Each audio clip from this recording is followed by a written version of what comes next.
Assalamualaikum warahmatullahi wabarakatuh. Saya ucapkan terima kasih kepada para peserta yang telah berkenan hadir pada kegiatan hari ini, kegiatan diseminasi guru penggerak. Puji syukur marilah kita panjatkan kehadirat Allah Subhanahu wa Ta'ala, karena atas rahmat dan karunia-Nya kita masih diberi kesempatan untuk bisa berkumpul pada hari ini, Jumat tanggal 27 Oktober 2023 dalam keadaan sehat walafiat. Salawat serta salam selamanya terlimpah curah kepada junjungan kita Nabi besar Muhammad Sallallahu Alaihi Wasallam. Adapun kegiatan hari ini, susunan acaranya yaitu yang pertama pembukaan, yang kedua menyanyikan lagu Indonesia Raya, ketiga pemaparan materi, terakhir doa dan tutup. Para hadirin, untuk mengefektifkan waktu, marilah kita buka kegiatan hari ini dengan membacakan basmalah bersama-sama. Bismillahirrahmanirrahim. Selanjutnya yaitu menyanyikan lagu Indonesia Raya. Para hadirin dimohon berdiri.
Para hadirin dimohon duduk kembali.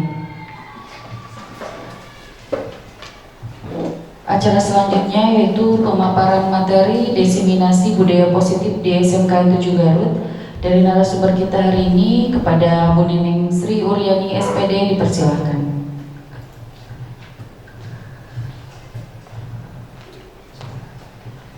Baik, terima kasih pada Ibu Moderator, Ibu MC yang telah memberikan waktunya. Bagaimana Ibu Bapak hari ini? Apa kabarnya? Alhamdulillah baik. Dalam kesempatan ini, perkenalkan saya Neneng Sri Uryani, calon guru penggerak Angkatan 9 dari SMK Negeri 7 Garut. Pada kesempatan ini saya akan mempresentasikan atau mendiseminasikan budaya positif, gitu kan. Lebih tepatnya kita sharing aja ya Bapak Ibu ya.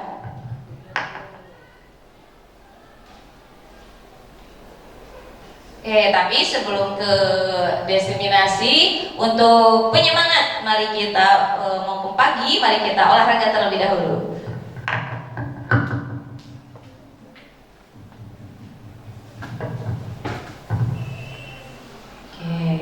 Ibu-ibu semuanya berdiri supaya lebih semangat. Kita berdiri dulu.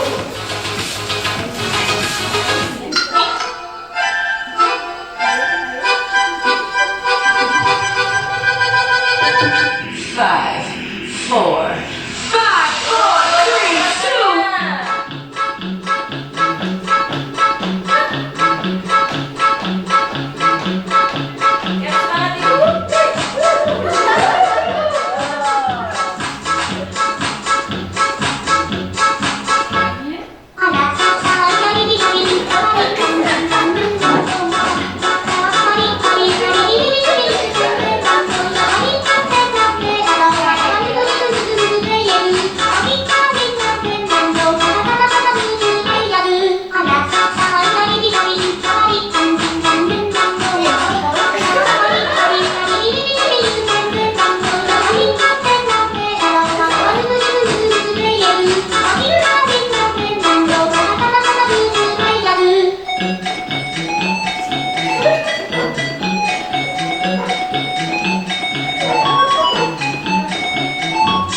SMK Negeri 7. Dalam pemaparan kali ini tentang diseminasi budaya positif. Nah, saya selama pembelajaran hampir 1 bulan ke belakang mempelajari tentang modul filosofi Ki Hajar Dewantara, selanjutnya nilai dan peran guru penggerak, visi guru penggerak, dan terakhir budaya positif. Oke, nanti kita jelaskan satu persatu dan nanti akhirnya itu kembali ke profil Pancasila. Bapak Ibu tahu profil Pancasila itu ada berapa? 6 elemen ya. Yang pertama pasti bebas ini apa? Yang siapa yang tahu? Mandiri ya. Selanjutnya benaran kritis, kreatif, bergotong royong, berkebinekaan, bertakwa kepada Tuhan Yang Maha Esa. Nah, menurut Ki Hajar Dewantara bahwa pendidikan itu adalah menuntun. Jadi guru itu menuntun, bukan menuntut ya Bapak Ibu. Selanjutnya berhamba pada anak. Terus guru diibaratkan sebagai petani. Kok diibaratkan sebagai petani? Gimana sih maksudnya? Nah, oke nanti ya. Nah, jadi menurut Ki Hajar Dewantara bahwa sekolah itu diibaratkan ladang. Kalau di sini berarti kelas ya. Kalau sekolah itu kelas diibaratkan ladang. Nah, sedangkan anak-anak itu diibaratkan sebagai bibit atau benih. Berarti kita guru itu sebagai apa? Petani, betul Ibu. Jadi sekolah adalah ladangnya, siswa adalah sebagai bibit yang akan kita yang akan kita tuai, yang akan kita tanam, dan kita sendiri adalah sebagai petaninya. Jadi sebaik apapun benihnya, kalau seandainya petani gitu kan tidak mengurus, diantar pecah blur gitu kan, maka hasilnya tidak akan maksimal gitu kan. Begitu juga dengan ladangnya. Ladangnya harus sesuai. Yang pertama pasti fasilitasnya dulu gitu kan ya. Untuk mendapatkan hasil maksimal pada siswa, berarti yang pertama dulu SDM-nya dulu gitu kan. Selanjutnya fasilitas sekolahnya harus memadai gitu kan ya. Nah, petani itu sebagai apa sih tadi? Nah, memberikan pupuk, air, selanjutnya memberikan air, membasahi, membasmi ulat-ulat, hama-hama gitu kan. Nah, jamur-jamur yang mengganggu pertumbuhan bibit itu gitu kan. Jadi tiap hari kita harus menyiramnya, memberikan pupuk sesuai dengan aturan dan porsinya gitu. Kita tidak bisa sembarangan tiap hari bajur seenaknya, ataupun pupuk hanya 1 bibit 1 kilo nggak mungkin kan, harus sesuai dengan porsinya begitu. Nah, selanjutnya nilai guru penggerak. Oh iya, guru itu harus kalau istilah Sundanya itu guru digugu dan ditiru. Jadi sebagai tauladan, bagaimana si anak bisa meniru apa yang kita lakukan. Berarti harus dari diri kita dulu gitu kan. Kalau seandainya kita ingar sesum tulodo, Ibu masih ingat atau tahu tentang ingar sesum tulodo? Iya, ingar sesum tulodo artinya apa? Di depan? Ya, jadi di depan jadi teladan gitu kan, di tengah, di belakang mendorong, ya betul.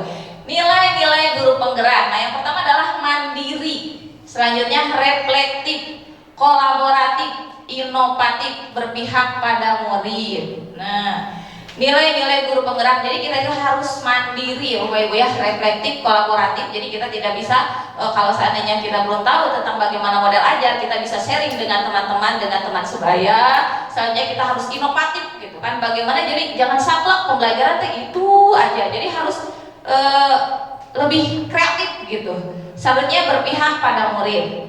Selanjutnya peran guru penggerak di sini menjadi pemimpin pembelajaran, menggerakkan komunitas praktisi, menjadi coach bagi guru lain. Selanjutnya mendorong kolaborasi antar guru, mewujudkan kepemimpinan murid.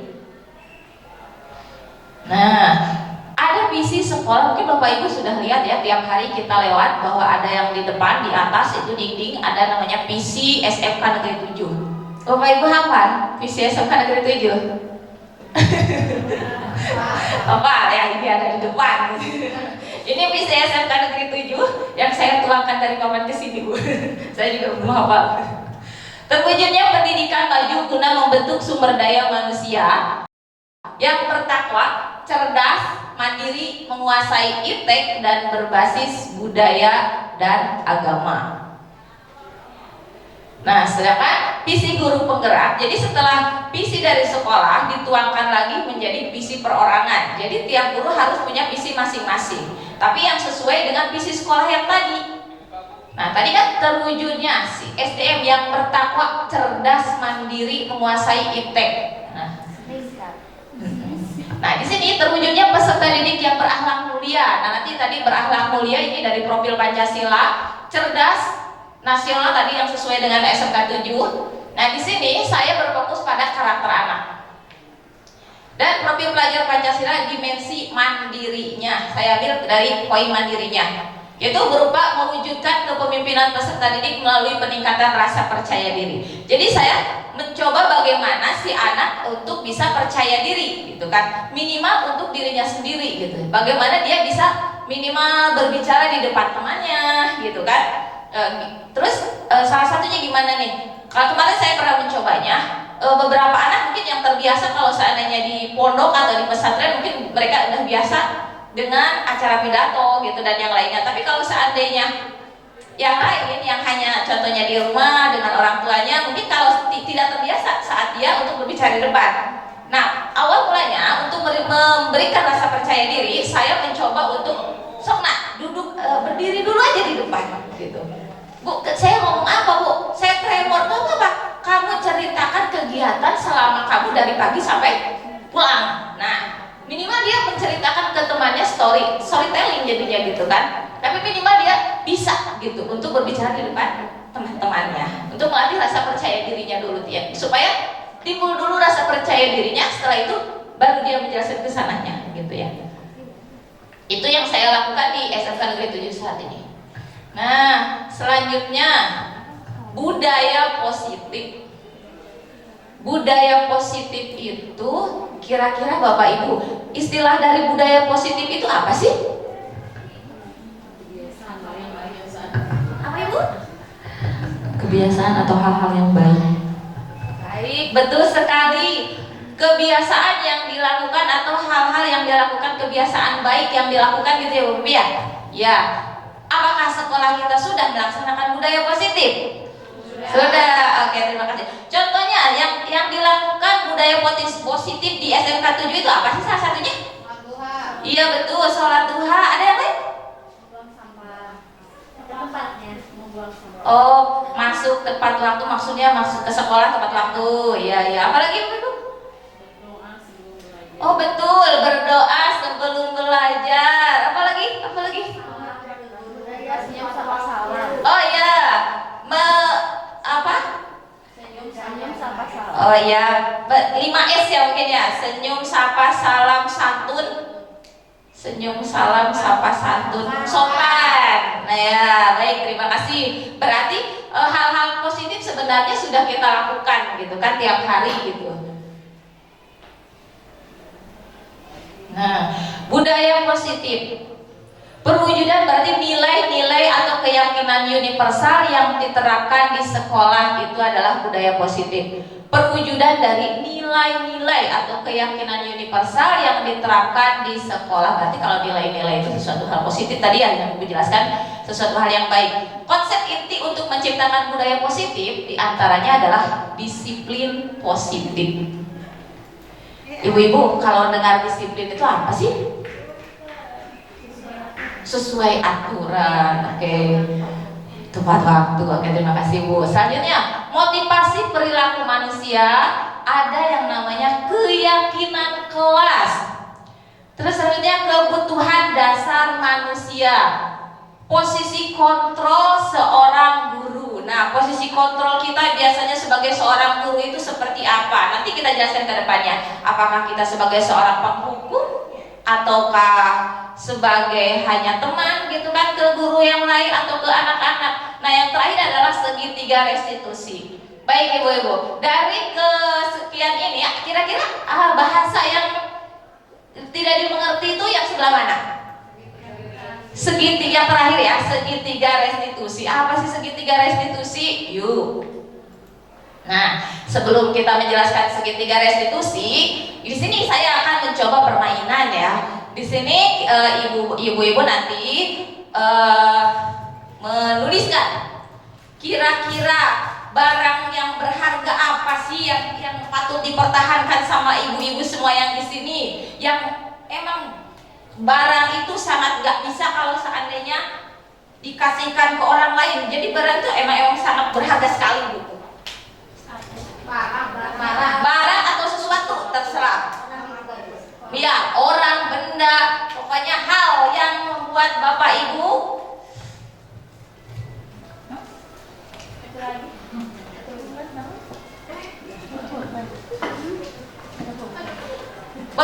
bayangkan dalam tangan Bapak Ibu ada sebuah benda yang sangat berharga, gitu kan? Bapak Ibu genggam, nanti bisa berpasangan ini pasangan, nanti bisa berpasangan dua-dua. Jadi Bapak Ibu bisa, ibu-ibu di sini bisa ngolok istilahnya sama temannya bahwa si barang yang ibu genggam itu bisa ibu kasihkan ke temannya, gitu kan? Barang, benda, pokoknya tulis aja di sana apapun, pokoknya tulis yang ada di sana. Ya, genggam, selanjutnya genggam. Ya. Lalu keduanya coba membuka dengan segala cara, bolehlah dengan bujukan, rayuan, gitu kan? Sudah dilipat, digenggam. Oke, acungkan dulu genggamannya. Oke, baik, terima kasih. Sekarang berhadap-hadapan, bagaimana Ibu? Semuanya bisa sih. Mau paksaan, mau rayuan, gitu kan? Pokoknya bagaimana caranya bisa. Sesuatu hal yang sangat berharga. Bobat ternyata gimana boleh? Anggap itu barang atau benda sesuatu yang sangat berharga, gitu kan? Atau ini suami saya mau dikasihkan sana tulisan.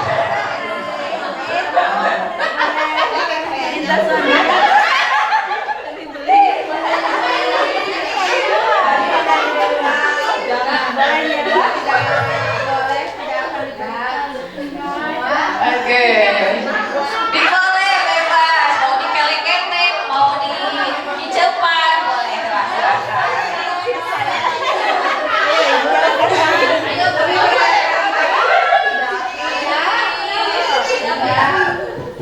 Aduh, nah, oke. Ada yang berhasil? Enggak. Oke, terima kasih. Meskipun enggak ya, berarti itu adalah bahwa keyakinan menurut saya itu adalah sesuatu hal yang berharga. Jadi saya harus mempertahankan apa yang menurut saya berharga gitu. Meskipun dikelek-ketek, dibujuk, dirayu gitu kan, nggak bisa gitu kan. Ini suami gue gitu kan, nggak mungkin saya kasih gitu kan. Baik, ataupun ini kan berlian, nggak mungkin saya berlian gitu kan. Berlian saya kasih ke teman saya gitu. Oke, intinya dari permainan ini Bapak Ibu, jadi Bapak Ibu kontrol diri, gitu kan? Jadi tidak ada paksaan kalau seandainya kita bisa mengontrol diri kita, gitu. Saat kita bilang saya nggak mau dong, ini adalah sesuatu yang berharga bagi saya, jadi saya akan mempertahankannya. Tapi kalau seandainya kontrol diri kita mengatakan, saya melihat anak itu benar-benar butuh. Gitu kan, contohnya saya punya uang, uang itu adalah sesuatu yang paling berharga bagi saya. Terus saya melihat seseorang, dia itu emang benar-benar butuh dan dia kalau enggak dia saya kasih uang itu berarti orang itu akan mati, contohnya gitu. Nah, kita akan memberikan, kira-kira enggak? Memberikan atas dasar apa? Kemanusiaan, keyakinan diri kan. Berarti yang mengontrol itu bukan orang lain, tapi siapa? Diri kita. Kita akan memberikan sesuatu yang berharga atau tidak itu tergantung pada kontrol diri kita. Nggak ada yang bisa mengontrol orang lain kecuali diri. Nah, intinya seperti itu. Oke, terima kasih. Tepuk tangan untuk kita semua. Nah, perubahan paradigma teori kontrol. Menurut Dr. William Blazer ini? Blazer ya. Berikut paparan dari Dr. William Blazer untuk meluruskan miskonsepsi tentang kontrol. Nah, biasanya ilusi guru mengontrol murid. Jadi biasanya khususnya saya mungkin yang dulu sebelum saya ikut bergerak. Pokoknya kalau menurut saya bahwa anak itu harus melakukan A, maka anak itu harus kumas saya gitu kan. Jadi tidak bisa si anak untuk mengeksplor gitu kan pengetahuannya, apapun keahliannya gitu kan. Jadi cek saya pokoknya nama itu kudu gitu kan. Biasanya gitu nggak Bapak Ibu? Biasanya gitu ya. Mudah-mudahan setelah pelatihan ini bisa merubah ya. Ilusi bahwa kritik dan membuat orang merasa bersalah itu dapat menguatkan karakter. Betul nggak sih? Kalau seandainya si anak sudah bisa contohnya menggambar tapi terus sudah mengerjakan tugas, terus kita teh maknya kamu teh bisa wae gitu gitu. Pernah nggak melakukan hal itu? Kadang ya. Nah itu bisa jadi menyakitkan hati anak ya. Padahal si anak itu sudah berusaha, padahal liur gitu, nanti menang mikir. Terus hasilnya tidak sesuai yang diharapkan ibu bapak. Terus, kamu teh kapan kasih jelaskan? Ku ikuti seberapa kali? Dengar-ngerti ya. Nah kadang gitu ya. Nah itu kita nggak boleh kayak gitu kan ya. Selanjutnya ilusi bahwa semua penguatan positif, efektif itu bermanfaat. Setuju nggak? Setuju ya? Contohnya gini, kita memberikan reward ke anak. Pernah? Pernah, oke. Kita memberikan reward ke anak. Contohnya, si A itu atau si Susi itu juara 1. Kita memberikan anak ke juara 1. Sedangkan yang juara 2, juara 3, dia nggak dikasih hadiah. Apakah itu bagus? Menurut Bapak Ibu? Nanti ada kecemburuan sosial nantinya ya. Oh iya, juara 1 aja gitu yang dikasih. Kan saya juga berusaha. Nah gitu. Itu ada. Jadi tidak selamanya mungkin kalau sekali 2 kali aman ya. Coba kalau tiap kali kita pertemuan. Oke anak-anak, kita siapa yang bisa nanti kita kasih hadiah ya. Bobol mungkin ibu bapak ya. Habis uang kita hanya untuk dikasihkan hadiah gitu kan. Tiap kali belajar kasih hadiah, tiap kali belajar kasih hadiah. Ya mungkin kalau ibu bapak ada mah ya enggak lah. Tapi itu kalau 1 kali 2 kali boleh lah. Kalau keseringan ini efeknya nggak baik. Nah gitu. Ilusi bahwa orang dewasa itu memiliki hak memaksa. Betul nggak? Bahwa orang dewasa itu memiliki hak memaksa. Pokoknya mah kudu gitu. Budak teh diajar kumaha guru, cek guru gitu. Pernah? Pernah ya. Oke, jadi sesuatu hal itu biasanya dilakukan orang dewasa. Nah ini perubahan dari paradigma stimulus respon ke teori kontrol. Stimulus respon bahwa realitas kebutuhan kita itu sama. Sebenarnya kita itu unik dan tiap orang itu punya keahlian berbeda-beda dan tiap anak itu punya kreativitas masing-masing gitu kan. Dari hal apapun, mungkin motorik yang lainnya atau mungkin dari olahraganya atau dari teorinya, kita menjudge bahwa anak itu sama semuanya gitu. Bahkan kan ada yang visual hanya bisa mendengarkannya, atau mungkin auditoria gitu ya, auditoria gitu visual. Sedangkan kita biasanya, saya itu dulu bawa anak 1 kelas itu sama gitu. Bisa pokoknya yang saya tampilkan ya seperti itu gitu kan pembahasannya gitu, nggak didiferensiasikan gitu. Semua orang melihat hal yang sama, setiap orang memiliki gambaran yang berbeda. Nah itu teori kontrolnya. Perilaku buruk dilihat sebagai suatu kesalahan. Semua berperilaku memiliki tujuan gitu.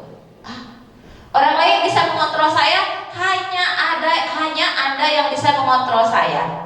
Jadi bukan orang lain yang bisa mengontrol diri sendiri, tapi hanya diri sendirilah yang bisa mengontrol diri kita sendiri. Oke.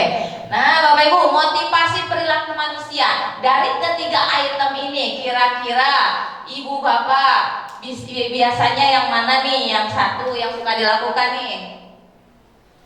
Menghindari ketidaknyamanan atau hukuman, mendapatkan penghargaan dari orang lain, untuk menjadi orang yang mereka inginkan dan menghargai diri sendiri dengan nilai-nilai yang mereka percayai. Oh, bagus. Ibu. Menghindari ketidaknyamanan atau hukuman. Ya, biasanya si anak itu kalau datang jam 7.05, itu mereka atas dasar apa? Siun dihukum gitu ya biasanya. Maka menghindari ketidaknyamanan, cari aman saja, saya berangkatnya dari rumah jam 6 biar tidak dihukum, dimasukin ke tirek gitu kan. Nah, jadi tidak ada dari rasa diri dari dasar diri gitu, bahwa saya itu berangkat pagi gitu kan, tapi itu dikarenakan karena takut hukuman gitu. Seperti kita juga biasanya melakukan hal yang sama ya.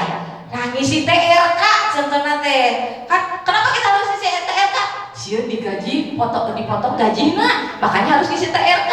Jadi bukan karena keyakinan diri bahwa itu adalah suatu keharusan atau kewajiban gitu kan. Karena takut hukuman. Ya gitu. Ini ya berarti kebiasaannya yang di sini ya. Oke. Untuk mendapatkan penghargaan dari orang lain biasanya suka kan? Kadang-kadang ya. Oke, lanjut saja. Nah, ada lagi hukuman, konsekuensi, dan restitusi. Siapa yang bisa membedakan antara perbedaan hukuman, konsekuensi, dan restitusi? Kira-kira hukuman itu apa sih Bapak Ibu? Hukuman itu apa sih? Hukuman itu sesuatu yang menakutkan. Nah, betul tidak? Iya, biasanya si anak itu biasanya kan dihukum, gitu kan. Pas datang, kamu kenapa terlambat? Sekarang kamu lari 10 keliling. Nah, itu adalah hukuman. Nah, selanjutnya konsekuensi, sesuatu hal yang harus terjadi. Biasanya kalau hukuman itu refleks ya. Contohnya si anak memecahkan gelas. Kira-kira biasanya kalau mama ngobrolnya apa? Kamu nyawabeskeun gelas nih gitu kan. Refleks gitu kan. Si anak jadi kaget, merasa tertekan gitu kan, dan nanti sok bereskeun, lamun henteu kumaha digebuk. Nah, gitu ya. Jadi hukuman endingnya gitu kan. Itu refleks ya kalau hukuman. Kalau konsekuensi adalah sesuatu yang sudah dibahas dulu sama anak-anak. Gini. Nah, kalau seandainya ini nanti kelas bersihkan ya sesuai dengan kelompoknya. Bagi yang tidak membersihkan atau membersihkan kelasnya, maka akan dapat kita sepakati ya. Semuanya yang tidak piket membayar 5.000 contoh nanti. Nah, itu adalah konsekuensi. Berarti kalau seandainya si anak tidak bebersih, berarti dia sudah ini dong konsekuensi tahu ya. Kalau di sini hukuman dia nggak tahu. Saat si anak masuk ke sini, dia kesiangan 10 menit datang. Terus masuk ke sini dan terus dikumpulkan ke tirai. Langsung, kenapa kalian terlambat? Pokoknya sudah contohnya pakai sepatu putih. Kenapa nggak pakai sepatu putih? Kan nggak boleh pakai sepatu putih. Sekarang cepatkan sepatumu. Lari 100 keliling. Nah, itu refleks kan ya. Beda dengan konsekuensi. Kalau konsekuensi itu sudah ada sebelumnya, sudah dikasih tahu ke anaknya. Seperti tadi kegiatan bebersih, kalau seandainya itu bebersih berarti konsekuensinya harus bayar 5.000. Nah, sekarang restitusi. Kalau restitusi itu adalah pilihan, menguatkan murid dalam jangka waktu panjang. Oke, nanti penjelasannya lanjut. Nah, ini tidak terencana bersifat satu arah gitu kan, nggak sama siswa ya, satu arah. Jadi guru erek hukum naon, erek pak guru. Nah, itu adalah hukuman. Kalau konsekuensi bersifat terencana dan sudah adanya kesepakatan yang dibuat oleh guru dengan siswa. Selanjutnya restitusi, proses menciptakan kondisi bagi murid untuk memperbaiki kesalahan mereka sehingga mereka bisa kembali ke kelompok mereka dengan karakter dengan baik. Nah, contohnya gimana? Datang si anak pakai sepatu putih. Nah, kenapa kamu pakai sepatu putih? Gitu kan. Dengan nada yang ini. Kita tanya dulu, kenapa dia pakai sepatu putih? Mungkin aja kemarin kehujanan basah gitu kan. Tapi kalau hukuman kan nggak mau tahu. Pokoknya kamu pakai sepatu putih, kamu salah, kamu dihukum. Nah, kalau seandainya restitusi, dia akan validasi dulu data. Validasi data dulu. Kenapa kamu pakai sepatu putih? Oh Bu, kemarin saya kehujanan gitu kan. Nah, itu kan ada itu ya. Sebaiknya kalau seandainya kehujanan, apa yang kamu lakukan? Kan ada lagi dia lagi yang akan menjawabnya gitu kan. Kita tahu, jadi kalau seandainya ada masalah, kita tidak boleh menjudge atau hanya mendengarkan dari salah satu pihak, harus kedua belah pihak. Jadi kita tahu titik merahnya gitu kan. Nah, itu adalah restitusi. Nah, sekarang apa sih bedanya peraturan kelas dan keyakinan kelas Bapak Ibu? Adakah yang tahu apa sih bedanya? Peraturan dan keyakinan, bahasanya peraturan dan keyakinan. Siapa yang tahu? Oke. Kalau tadi peraturan itu kan ini menurut saya dengan berarti ada pembicaraan atau ada kesepakatan terlebih dahulu dengan guru dan siswa. Oke, tepuk tangan untuk Ibu Eli. Oke, perbedaannya yaitu peraturan dan keyakinan. Kalau peraturan itu dibuat satu pihak oleh sekolah bahwa si anak itu harus rambutnya 321, selanjutnya harus pakai Senin baju merah putih, kalau Senin harus abu putih, selanjutnya harus pakai sepatu hitam. Itu adalah aturan yang sudah disepakati oleh, ini adalah peraturan. Kalau keyakinan berarti adalah kesepakatan antara guru dan siswa. Jadi tidak ada paksaan gitu. Dia akan secara sendirinya mengontrol diri sendiri bahwa itu adalah sesuatu hal yang harus saya lakukan gitu. Dan tidak ada paksaan ataupun hukuman. Nah, ini keyakinan kelas dibuat berdasarkan kesepakatan guru dan siswa yang bersifat universal, sedangkan peraturan dibuat oleh satu arah. Nah, ini ada prosedur atau urutan pembuatan keyakinan kelas. Adakah di sini Bapak Ibu yang sudah melakukan keyakinan di kelasnya masing-masing? Sudah. Oke, gimana prosedurnya Bapak Ibu keyakinan kelasnya? Salah satu contohnya. Tidak menggunakan handphone di kelas apabila belum ada instruksi. Oke, tidak menggunakan handphone waktu pembelajaran. Oke, baik. Nah, di sini prosedur atau aturan urutan pembuatan keyakinan kelas yang pertama adalah mempersilahkan dulu seluruh siswa mencurahkan ide tentang peraturan yang akan disepakati selama pembelajaran. Gitu kan. Jadi setiap anak nanti membuat dan cek saya mah enak gitu. Saya itu nyaman kalau seandainya di kelas itu seperti ini. Jadi dibuat nyaman, dibuat bahagia kelasnya gitu. Jadi jangan dibuat tertekan ya Bapak Ibu ya. Selanjutnya mencatat semua masukan. Nah, nanti setiap anak suruh mencatat kira-kira masukan seperti apa sih yang nyaman untuk di kelas itu supaya belajar maksimal itu. Mengganti kalimat negatif menjadi kalimat positif. Nah, tadi yang Ibu kira-kira kalimat negatif dan positif itu seperti apa? Ada yang tahu kalimat keyakinan kelas yang tadinya kalimat negatif menjadi positif? Jangan diganti dengan sebaiknya. Oh, dari jangan diganti jadi sebaiknya. Contohnya gimana Bu? Jangan buang sampah sembarangan, sebaiknya kamu buang sampah ke tempatnya. Ya, jangan buang sampah sembarangan. Dibuat jadi kalimat positif adalah Sebaiknya buanglah sampah. ke tempatnya. Oh iya, buanglah sampah, sebaiknya buanglah sampah pada tempatnya. Nah, itu salah satu keyakinan kelas.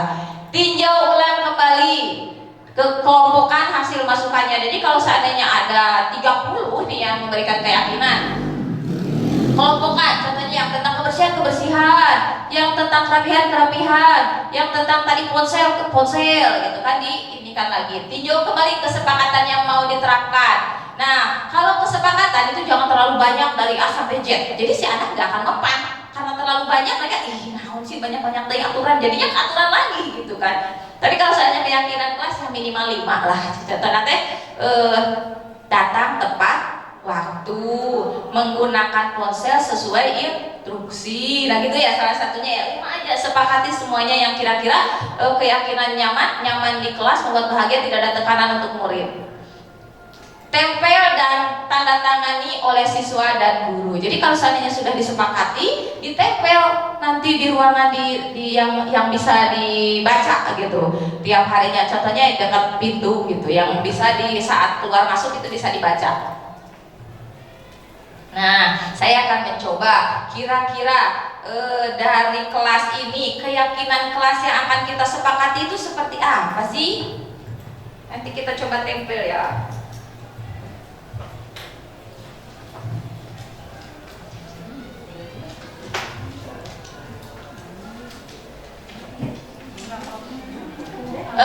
Satu boleh, 2 boleh, nanti keyakinan kelas seperti apa?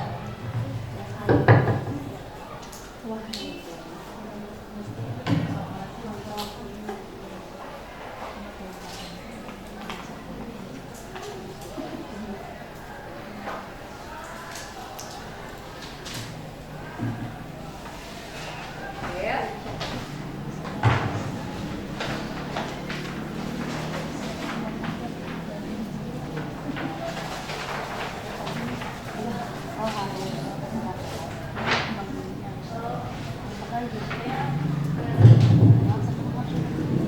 aja Bu. Ya, satu aja.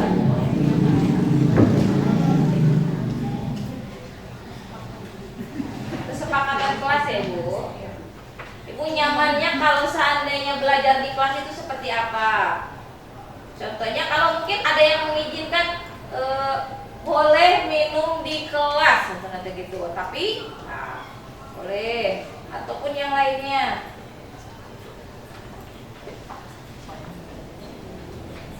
Jadi tapi gunakan kalimat positif. Oh, yang sudah boleh ditempelkan di sini.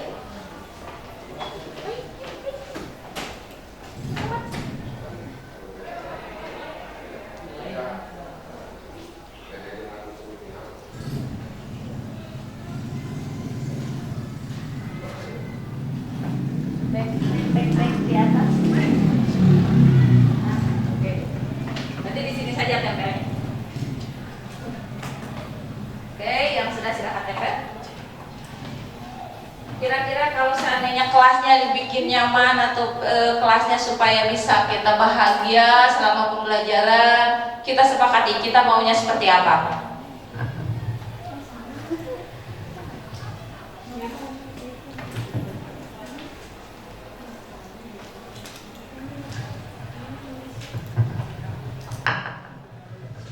Sudah, silakan terbang.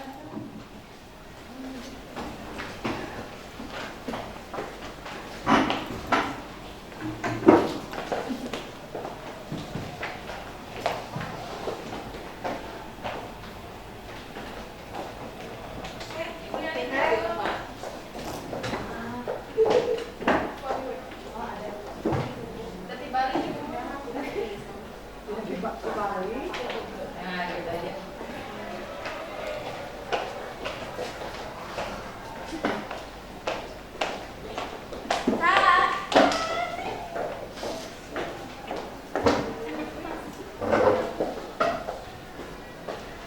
Udah ya.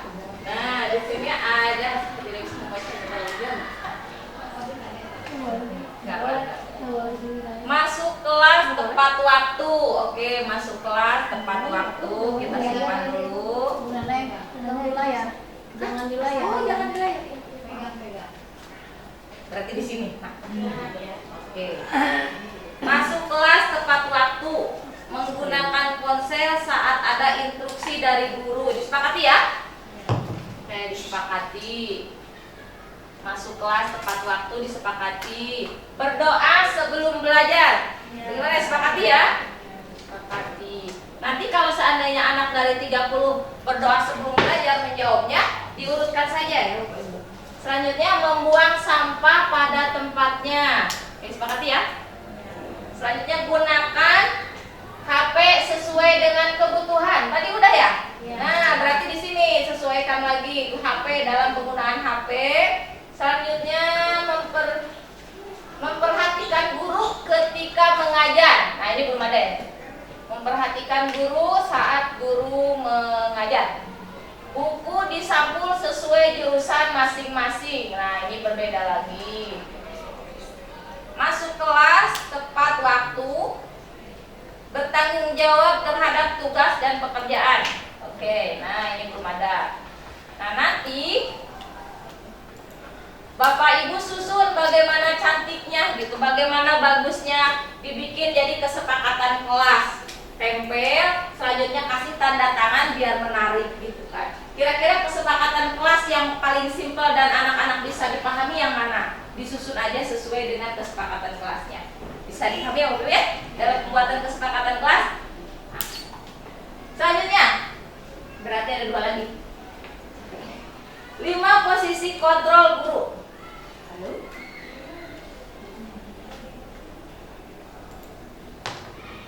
5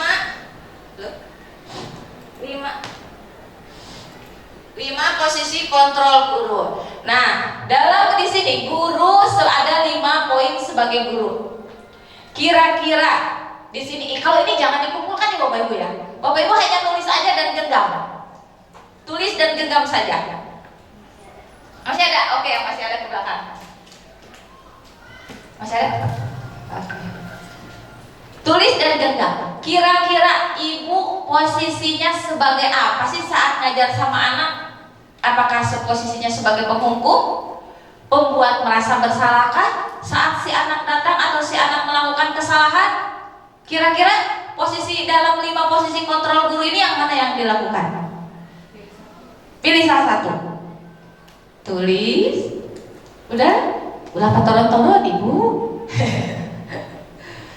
Tulis saja. Mau jadi posisi kita itu sebagai apa? Karena posisi penghukumkah kalau seandainya si anak melakukan kesalahan? Atau pembuat rasa bersalahkah? Atau jadi posisi teman?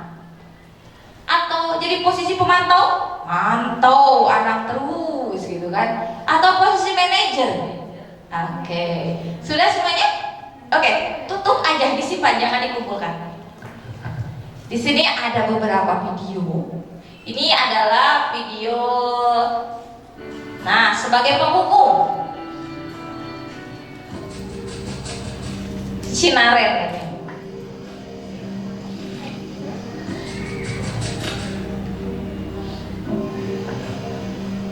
Naren, sini kamu. Selamat pagi, Bu. Selalu terlambat. Kamu deh, pasti terlambat. Maaf, Bu. Saya Apa? Apa coba? Alasan kamu apa lagi? Kapan sih kamu tidak terlambat? Malas sekali ya kamu jadi anak. saya Dasar pemalas. Gak kapok-kapok sih kamu. Sudah berapa kali terlambat? Sana, kamu keliling lapangan basket 2 kali. Kenapa saya harus keliling lapangan basket, Bu? Kenapa? Kamu melawan ibu? Berani-beraninya jawab. Siapa yang kayak gini nih? Bu Agnes juga jadi. Sekarang, keliling lapangan basket 5 kali sekalian. Biar kapok. Cepat. Pergi sana ke lapangan basket. Nah, baik. Nah, itu adalah posisi kalau seandainya guru, si anak ada sesuatu salah tapi langsung menjudge gitu kan. Selanjutnya, kalau barusan ada posisi penghukum, jangan dicoret ya Bapak Ibu, itu yang sudah ditulis jangan dicoret. Nah, ini pembuat merasa bersalah posisinya.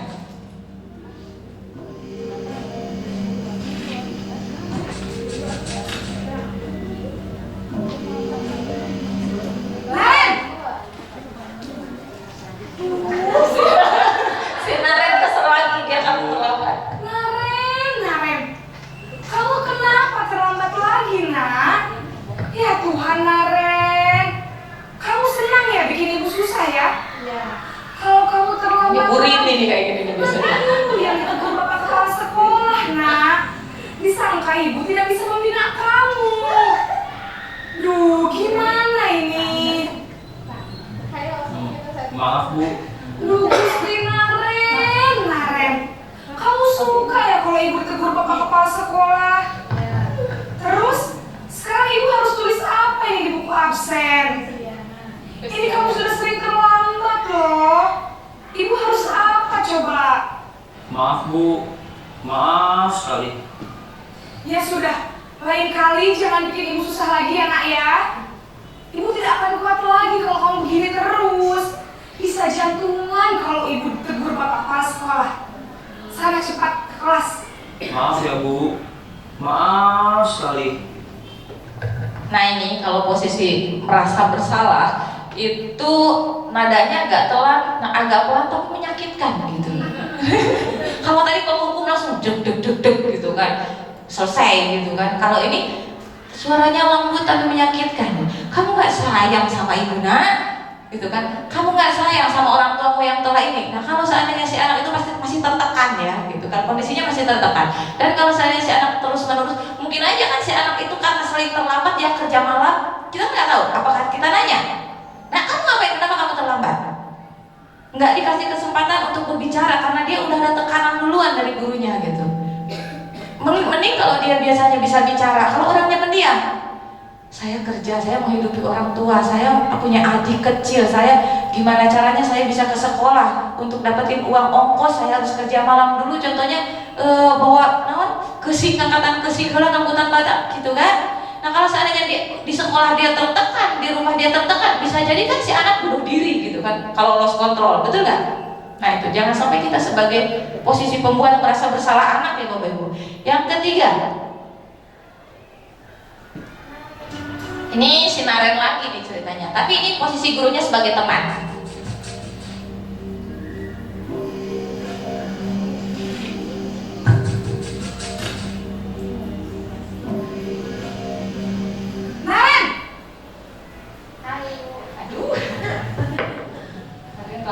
Lambat lagi. Bu. Wah, sudah jam berapa ini nak? Terlambat lagi ya sayang. Iya Bu, habis ibu saya lupa bangunkan saya Bu. Kamu malah menyalahkan ibu kamu. Kamu bukannya anak yang larinya paling kencang. Kok terlambat sih? Iya Bu, saya memang terlambat bangun tadi.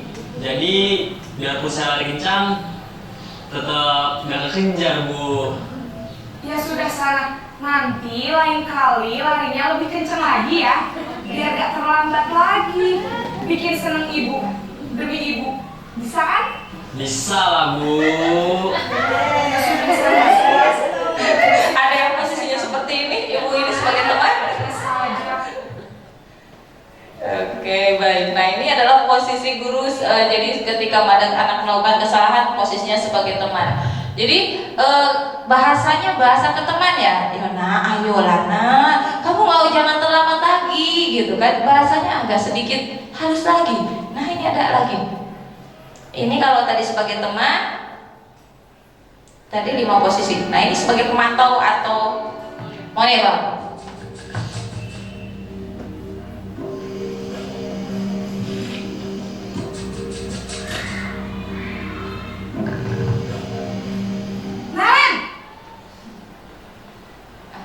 Lagi.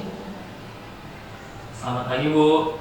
Naren, apa peraturan sekolah kita tentang jam berapa kita harus masuk sekolah nak? Kita harus di sekolah jam 7 Bu. Iya betul, sekarang sudah jam 7.20. Naren sudah tahu konsekuensinya jika terlambat hadir? Paham Bu, saya harus tinggal kelas pas jam istirahat selama 20 menit. Iya benar, konsekuensinya demikian. Jadi nanti jam 9.30 pas istirahat, kamu harus tinggal di kelas, kerjakan tugas tambahan untuk ketertinggalan kamu, ya? Baik Bu.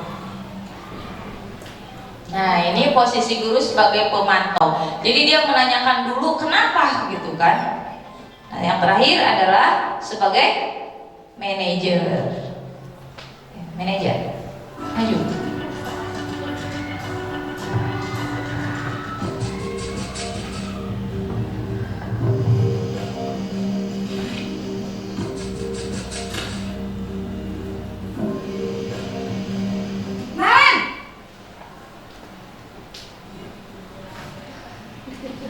Selamat pagi Bu.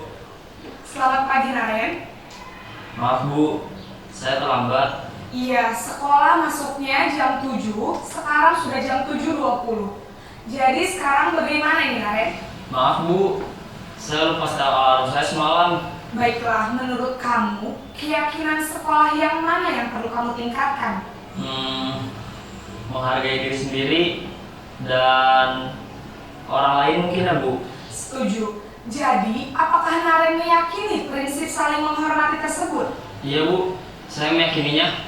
Apakah Naren bersedia memperbaiki masalah keterlambatan ini? Bersedia Bu. Bagaimana kamu akan perbaiki masalah keterlambatan ini?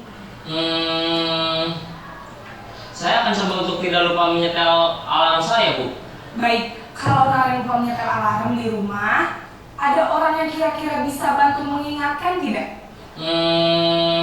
Ada Bu, kakak saya, Kak Emma. Ada lagi selain Kak Emma? Selain Kak Emma, ada ibu saya. Baik, jadi yang mengingatkan Naren adalah Kak Emma dan ibu kamu ya?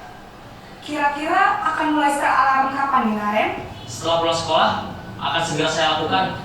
Baik, jadi Naren akan setel alarm untuk bangun besok pagi dan akan diingatkan oleh kakak dan ibunda Naren ya.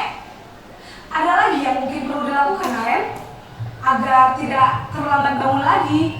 Tidak ada, Bu. Baik, Naren. Terima kasih untuk kerjasama kamu. Sekarang kamu perlu kembali ke kelas untuk belajar. Baik, Bu. Terima kasih.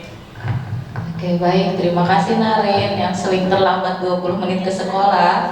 Nah, kira-kira Bapak Ibu, barusan sebagai posisi manajer. Jadi, biarkan si anak mengeksplor dulu kenapa dia masalahnya, kenapa. Biarkan dia menjawab kembali apa yang harus dilakukan sama diri dia sendiri gitu. Biarkan rasa tanggung jawabnya timbul. Tidak ada paksaan dari gurunya, tidak ada tekanan dari gurunya. Biarkan dia, oh saya salah, saya terlambat jam 7.20. Berarti apa yang harus saya lakukan kayak apa gitu kan. Nah itu posisi guru sebagai manajer. Jadi biarkan dia berpikir, biarkan dia, oh berarti saya salah, berarti saya harus melakukan apa gitu. Yang harus diperbaiki itu apa gitu. Nah itu adalah posisi guru manajer.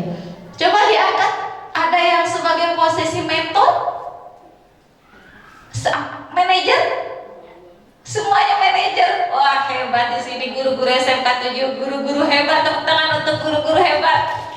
Iya semuanya berarti sudah melakukan. Kalau seandainya ada masalah itu kita mengeksekusinya atau memvalidasinya dengan menggunakan posisi guru manajer ya. Oke.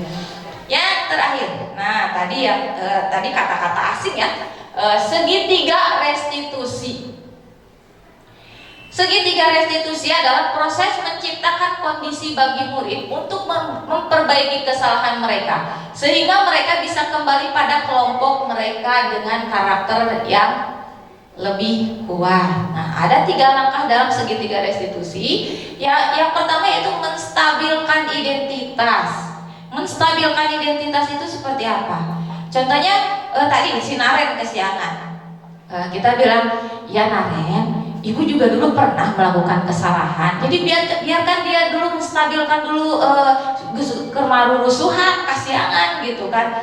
Dia bingung mau ngapain, stabilkan dulu identitasnya, gitu kan. Kenapa kamu kesiangan Naren, gitu kan? Terus stabilkan dulu, oh iya, kamu pernah nggak? Ibu juga pernah melakukan hal yang sama dulu, gitu kan? Kira-kira apa sih? Nah, selanjutnya validasi tindakan yang salah. Validasi kenapa si Karen ini kesiangan tanya, gitu kan? Terus solusinya apa? Terus menanyakan keyakinan yang tadi seperti posisi manajer ya. Tanyakan keyakinan. Kira-kira kalau seandainya kamu nggak terlambat, apa sih yang harus Karen lakukan, gitu kan? Nah, itu menanyakan keyakinan, validasi tindakan yang salah. Nah, ini ada artis dadakan. Di sini ceritanya bukan Naren lagi. Jadi si Mila ini jarang masuk ke dalam pembelajaran bahasa Inggris, gitu kan. Nah, dia tidak mau mengikuti pembelajaran dikarenakan Mila tidak bisa berbicara dan menulis dalam bahasa Inggris. Jadi Mila selama ini beberapa kali pertemuan dia nggak mau masuk dalam pelajaran bahasa Inggris. Ini skenario-nya.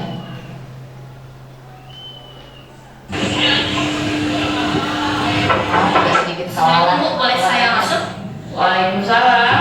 Masuk Mila. Makasih Bu. Boleh saya duduk Ibu? Silakan. Iya, makasih Bu. Ibu, kenapa memanggil saya kesini Bu? Ada apa?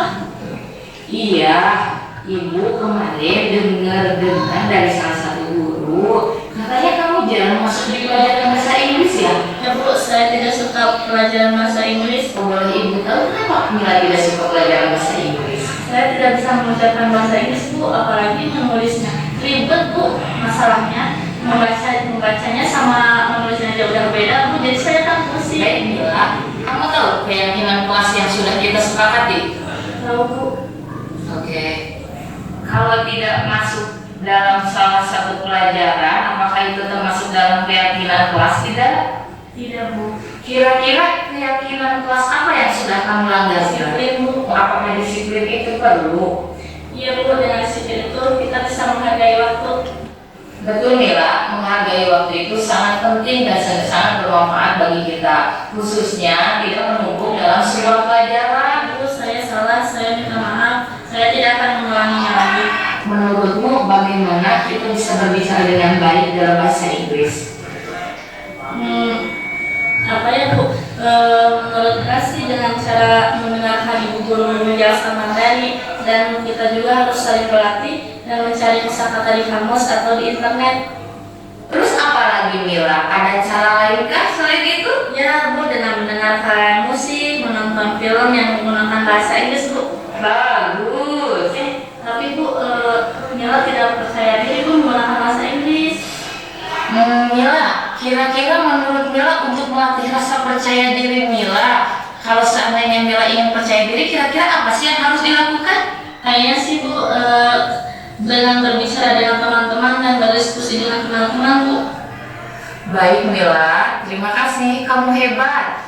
Bagaimana setelah kamu tahu bagaimana cara belajar bahasa Inggris dengan benar, apakah kamu mau mengikuti pembelajaran bahasa Inggris? Saya akan masuk pelajaran bahasa Inggris dan saya akan berlatih berbicara dengan teman-teman. Kira-kira mulai kapan Mila bisa mengikuti pelajaran bahasa Inggris? Mulai besok bukan, besok ada pelajaran bahasa Inggris. Baik Mila, terima kasih atas kerjasamanya. Ibu bangga sama Mila. Ibu doakan semoga Mila menjadi orang yang sukses, menjadi anak yang baik dan soleh. Terima kasih atas waktunya. Sekarang Mila silakan kembali ke kelas. Ya Bu, terima kasih Bu. Oke, baik Bu. Ini salah satu dari segitiga restitusi. Jadi untuk kedepannya, Bapak Ibu kalau seandainya si anak contohnya nggak pernah masuk ataupun sering kesiangan, jangan sekali langsung menjudge anak-anak ya. Jadi validasi dulu nih, kira-kira tadi masalahnya kenapa si anak nih, stabilkan dulu gitu kan, kenapa, terus validasi tindakannya dan menanyakan keyakinan gitu kan. Oke, dengan berakhirnya segitiga restitusi dan selesai. Bagaimana Ibu Bapak? Seru? Seru. Masih? Oke, kira-kira. Nah, untuk refleksi, siapa yang bisa menyimpulkan? Ada masukan ataupun kesimpulan, tanggapan? Oke. Tapi cuma beberapa saja. Iya. Terutama tentang yang namanya tadi kesepakatan kelas, bahwa ternyata kesepakatan kelas itu antara kelas yang satu dengan kelas yang lain itu bisa berbeda karena dilihat dari adanya satu karakteristik anak dari masing-masing kelas itu berbeda-beda ini. Yang kedua, ternyata dari kondisi kelas juga mempengaruhi terhadap yang namanya nanti dibuatnya kesepakatan kelas. Jadi kalau misalnya apalagi kalau di SMK kan beda jurusan, beda yang namanya komposisi dari siswanya. Contohnya kalau misalnya saya masuk ke TKR belum tentu sama dengan ketika saya masuk ke TKJ. Kalau TKJ mungkin kalau misalnya saya tentang kebersihan saja, kebersihan mungkin sudah bisa dikondisikan dengan baik. Tapi kalau TKR mungkin saya harus berupaya lagi dengan baik. Ya, itu saja. Terima kasih. Wassalamualaikum warahmatullahi wabarakatuh. Terima kasih Ibu. Iya, betul sekali, karena anak itu adalah unik dan kita mempunyai ada 6 jurusan dan tiap karakternya yang berbeda-beda gitu. Kita tidak bisa menyamakan anak jurusan A disamakan dengan anak jurusan B. Begitu juga dalam satu kelas satu jurusan, satu kelas A dan kelas B itu tidak mungkin sama. Jadi kalau seandainya Ibu ada 6 kelas atau 12 kelas, Ibu harus membuat 12 keyakinan kelas berarti. Nah, gitu yang disepakati oleh Ibu Bapak semuanya. Baik, ada lagi yang memberikan mau refleksi? Sudah ya. Terima kasih atas kerjasamanya, terima kasih waktunya Bapak Ibu. Mudah-mudahan apa yang telah kita pelajari hari ini mendapatkan keberkahan atau manfaat untuk kita semua, khususnya bagi saya dan umumnya bagi kita semua. Gitu. Amin. Oke, akhir kata sekian pembelajaran hari ini. Assalamualaikum warahmatullahi wabarakatuh.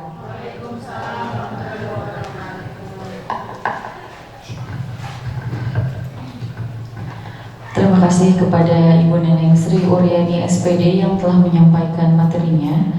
Alhamdulillah para hadirin semua, kita sudah di penghujung acara. Saya selaku pembawa acara mengucapkan terima kasih kepada Ibu narasumber dan para hadirin semua yang berkenan hadir. Marilah kita tutup acara ini dengan membacakan doa akhir majelis bersama-sama. Bismillahirrahmanirrahim. Subhanaka Allahumma bihamdika asyhadu an la ilaha illa anta astaghfiruka wa atubu ilaik. Amin ya rabbal alamin. Semoga apa yang telah kita dengar dan materi yang telah disampaikan oleh narasumber dapat memberikan manfaat bagi kita semua. Amin ya rabbal alamin. Saya selaku MC mohon undur diri. Terima kasih atas perhatiannya. Wassalamualaikum warahmatullahi wabarakatuh.